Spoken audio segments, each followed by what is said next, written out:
DIYers, what's going on? Mike Boards with the Mike Boards channel. Thank you for watching. We're talking Mercruiser Outdrives. We have an Alpha 1 Gen 1. However, in this video, we are going to cover the common causes of an unsuccessful pressure test of the entire outdrive. And this is going to cover a massive variety of manufacturers' outdrives. Let's take a look. DIYers, here we are at the Craftsman workstation, and on the left-hand side, you can see our outdrive resting on the stand. Both the upper and lower and everything in between have been fully rebuilt. And again, in this video, we're going to talk about the common causes that lead to an unsuccessful pressure test. In addition, you can see our two brand new skateboards underneath the workbench and still in their wrapping. We are going to make videos on how to build your own skateboard, as well as a video on how to mount your boards on the wall. Definitely check out the links down below in the comment section, as well as the description section. However, let's take a closer look at the outdrive. To a closer look, and again, DIYers, check out those boards. We're excited about that project. Again, we're going to build the boards and mount them on the wall right there. We'll move that canvas to the right side.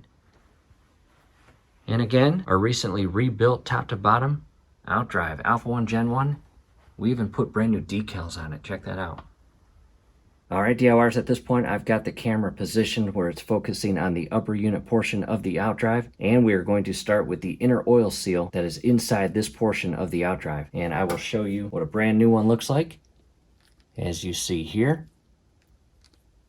And when it comes time to put together your bearings, your carriers, and your seal, as well as your U-joint assembly to perform the preload that is required on the bearings for factory specifications, again, this oil seal is part of that setup. And in the event that you perform some maintenance to the upper unit, whether it's the crossbars or U-joint assembly or shaft, and you take out the entire assembly, which includes the bearings, the carriers, the spacers, and this oil seal, you want to do yourself a favor. Replace this seal. No need to put the old one back in. In most cases, if you do that, you're setting yourself up for failure. And with that said, when it comes time to put everything back together and again set the preload on the bearings and then tighten it in place with the retainer nut, that oil seal is extremely important in assisting to create an airtight seal on the upper case. So that really is common cause number one. You have a leak at this oil seal location, and if that's the case, you will need a new seal. And as you probably know, this U-joint assembly and shaft spin at an incredibly fast rate. So over the years, it can wear out the seal, and that's normal. So again, if you're doing maintenance to this portion of your upper case, we highly recommend replacing the seal as well. With that said, we'll move on to the oil vent screw.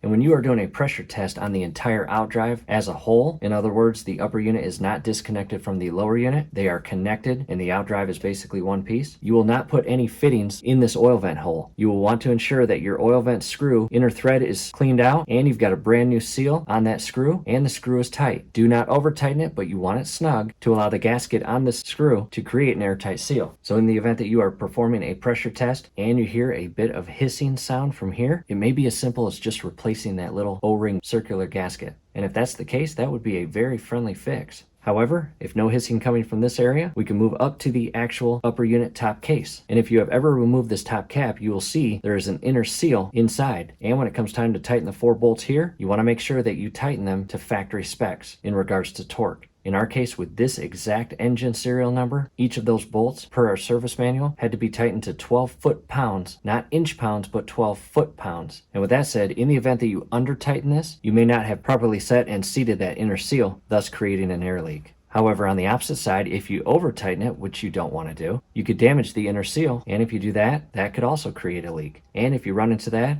go ahead and remove your 4 bolts, install a brand new seal, and reference your owner's manual for the proper specs in regards to the torque on each of those bolts, again, to properly seat that inner seal. From here, I want to move inside where your water pocket cover is, as well as your drive shaft, water pump, and upper seals inside here. Coming inside, and as you can see, there is the brand new drive shaft.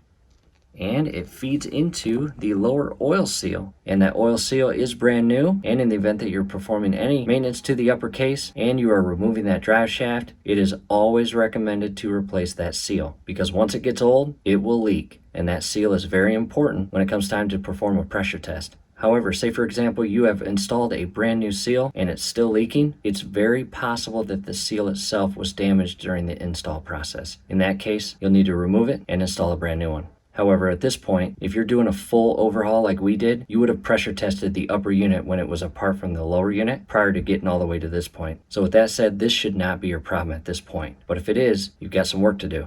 In addition, upstream, you have an upper oil seal, and that wraps around the bottom portion of the vertical gear, and it does the same thing, creates an airtight seal, which is important. And we can come back down inside here. Not sure if you can see a good view of it. You see the water pocket pipe feed into the water pump water tube, and the water pump is down inside the engine. All, again, brand new and rebuilt. Taking a step back, reposition the camera. And again, I want to talk about that inner water pump. Believe it or not, there's a lot to it, and it's an extremely important part when performing a pressure test. You've got the water pump base that feeds into the top portion of your lower unit, and on that bottom base is a rubber O-ring, and if not seated properly, it can cause a leak. In addition, feeding up from the base, you have 3 very important and different cut washers. However, one is an aluminum plate. But with that said, all 3 of them have to be positioned properly to create that airtight seal. If any one of those 3 gaskets or plate are out of line, you will not be able to create an airtight seal during a pressure test, and that would not be good. And at this stage, it's pretty difficult to see down inside this cavity where the water pump and impeller are, so it might be a little tricky to hear an air leak in that location. However, if you've got an air leak at your water pump or impeller housing area, that will need to be addressed. What I want to do now is I want to turn this Outdrive around, and on the back side or starboard side of the engine when it's connected to the boat, you will find an oil seal, which is a rubber seal or O-ring, where the oil feed tube is. And what that is a line that feeds from the lower unit all the way to the upper unit and allows oil or gear lube to travel up that hole or line and into the entire upper case, where it then lubricates the vertical gear and bearings. And that is extremely important. So in the event that you see any grime buildup or oil residue or gear lube residue in this location where the upper unit connects to the lower unit, it's likely that that rubber O-ring or seal that is pressed in between the upper and lower when connected is damaged and creating a leak. And if that's the case, you will need to separate the upper from lower and replace that small little O-ring. And I will show you the size of it. That is a replacement O-ring for the exact engine we're showing here. At this point, we are directing our attention to the propeller. We're going to come inside where the bearing carrier is fed all the way back into the engine cavity and is secured with a retainer knot. And DIYers, this is an extremely common cause of an unsuccessful pressure test of your Outdrive. In the event that you replaced your bearing carrier or you pulled it out to replace a couple parts, such as your gears, bearings, or rubber O-ring, it is extremely important to install this back in place properly to factory specs. In our case, 210 foot-pounds to properly seat that bearing carrier deep into the cavity where the large orange O-ring that seats on the base or bottom portion of the carrier is pressed into place to create that airtight seal. And DIY, scrolling above right now is a link to a video that shows you all the common causes of an unsuccessful lower unit pressure test. And in that video, you will see a couple additional items that unfortunately we can't show in this video because it's not possible. So again, definitely check that out. You get a better look of the O-ring and the position of the bearing carrier when installed deep in the cavity of the lower unit. Taking a step back, again, in the event that your bearing carrier is not properly factory torqued or that O-ring is damaged, it's very likely that your leak is in this location and that will need to be addressed.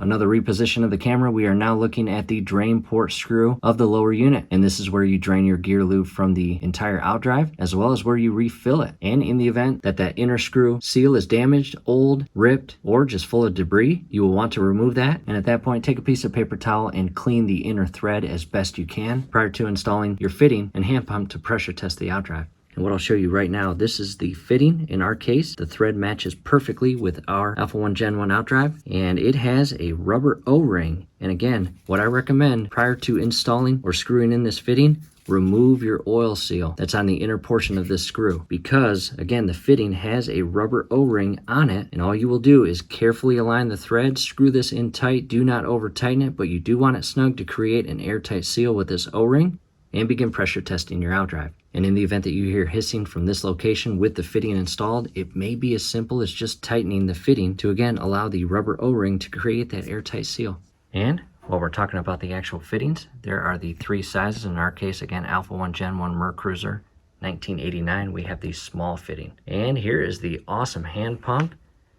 DIYers, down below in the comment section as well as description section is a link on where to purchase this. This is awesome. And there's the pressure gauge and the hose, as you see there, feeding right into this. And all you have to do is press this into place on the fitting here, and it creates the airtight seal at this spot, and you begin hand pumping.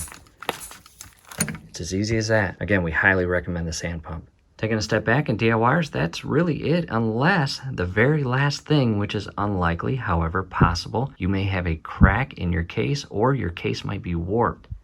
In that case, you'll need a new outdrive. But again, that's really the least likely cause of an unsuccessful pressure test. It's almost always an oil seal or a rubber O-ring. Or, as we just talked about, the lower bearing carrier that feeds into the lower unit cavity is not pressed in all the way, allowing the base rubber O-ring to create that airtight seal. Again, in our case, 210 foot-pounds to really press that bearing carrier in place inside the lower unit. So with that said, we hope this helps, and we're excited about the next project. We are going to build some skateboards and hang them on that wall right there.